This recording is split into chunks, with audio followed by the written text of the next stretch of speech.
පොලිරාණි නැන්ද? ආ බට මම පඩි වැටිලා ඉක්මනට ගිහලා තෙල් ගහ ගන්න ඕනේ. ඉරාණි යුද්ධෙනේ හදිසියෙ තෙල් නැති වුණොත් එහෙම. අයියේ ෆුල් ටෑන්ක් ගහන්න. ඩිකියේ තව මූලි 10ක් තියෙනවා. ඒවටත් පිරෙන්නම ගහන්න. අම්බෝ හරි සතුටුයි. මුළු පඩියම තෙල් ගැහුවා. දැන් ඉතින් යුද්ධේ ඉවරනකම්ම දුවන්න තෙල් තියෙනවා. පුතේ පඩි වෙස්ලා නේද? එහෙනම් රයිට් බිල වතුර බිල කියලා දාන්න. පඩි වැටිලා මේ මල්ලි එහෙනම් තමස ගිය මාසේ මගෙන් ගත්ත රුපියල් 20000 දැම්ම දෙනවා මට හදිස්සි.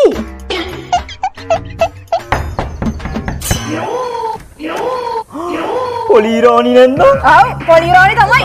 ඔබ මාස 4කින් මට පොලිස් සල්ලි දිලා නැහැ. උඹ තමගේ පොලිස් සල්ලි දුන්නේ නැත්තම් බෝ ඉහේ ඉඳලා පට්ට ගහලා වහලා හෙට හොර දෙන ගඩි පාරේ.